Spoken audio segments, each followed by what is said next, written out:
So it seems another event has been canceled, but hey, keep your hopes up. There's still places to go.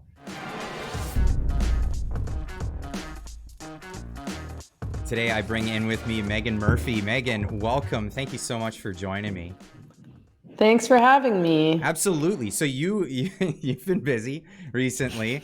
You recently were a part of the Million Person March in Victoria, which we can get into some of that. But there's another plan for an event in Cowichan, and it seems that one's been canceled. Can you tell me what happened there?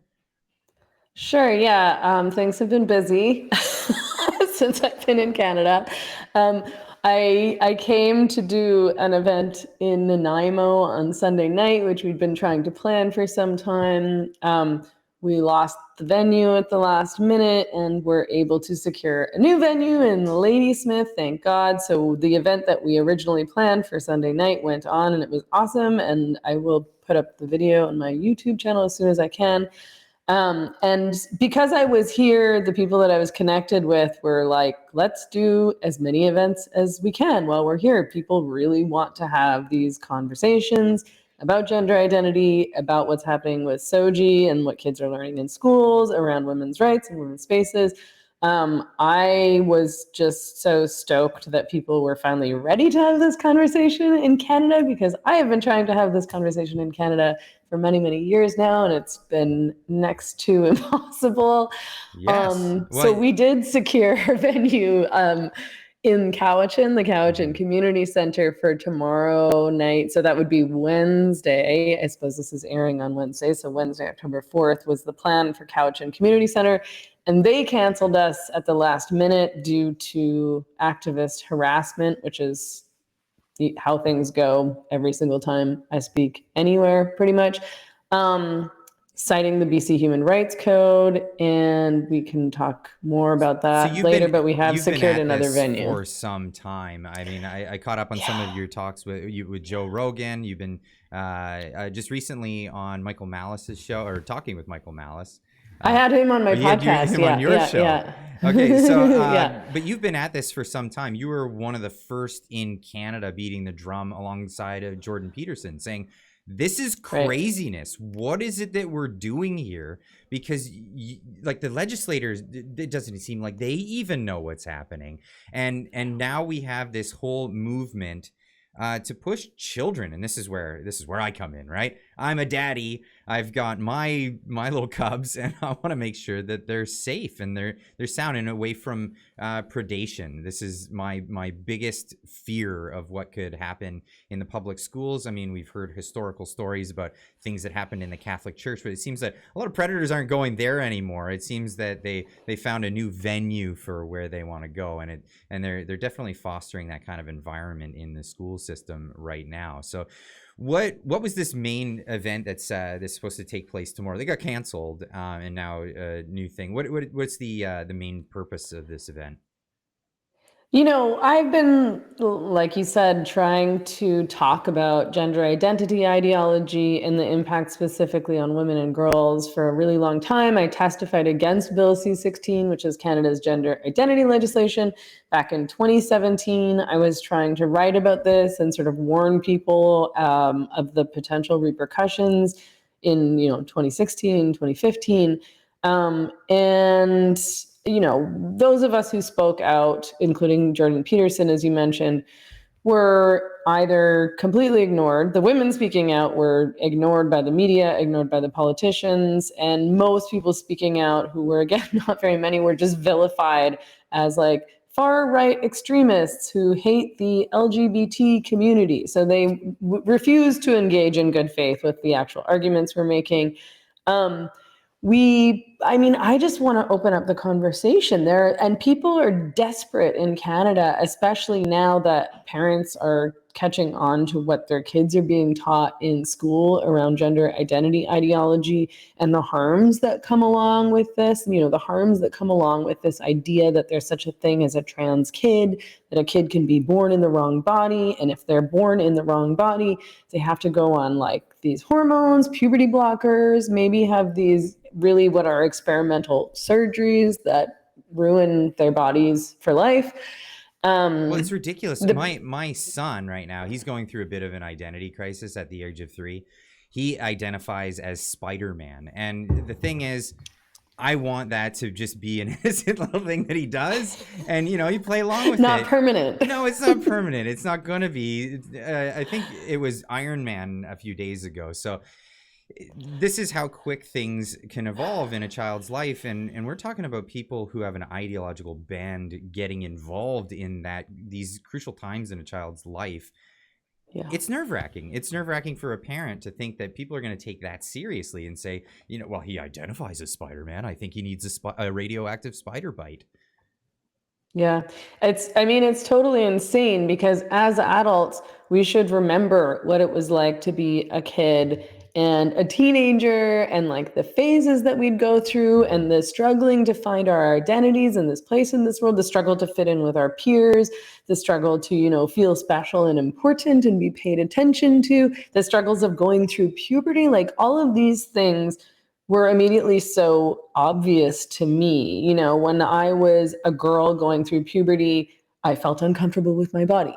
I didn't want to get my period. You don't want to be looked at or sexually harassed by boys and certainly not by adult men. And those are real things that start happening when you start going through puberty as a girl. So to me, it made sense. Like, of course, girls would think, oh, maybe if I become a boy, then that will help me avoid all of this. Or maybe I don't like all these girl things. Maybe I'm actually a boy. And the people who should be saying, no, you aren't actually a boy, you're a girl, these feelings are normal, let me try to support you through this, are the adults. And instead, the adults are saying, oh, maybe you are a boy. Like, it's totally insane to me, and it's totally scary. And I'm just so angry and appalled at the so-called adults in the room, including the media, including, of course, the government, including, the adults who are trans activists, who are pushing this ideology and then fighting to have the conversations that we're trying to have, challenging these ideas, shut down at every turn.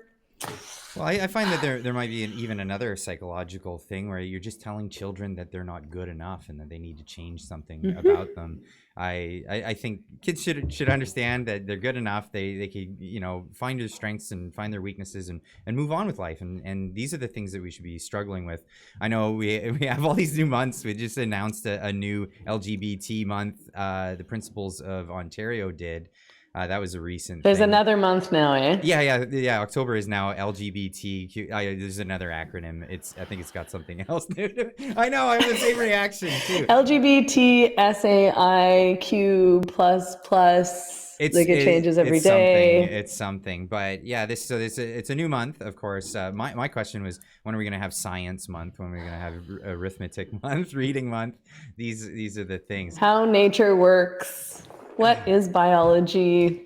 Yeah, well, biology is a taboo subject anymore. This is a thing in our institutions for learning. So again, this event is taking place. What can people expect when they come to it? By the time they see this video, it'll be this evening.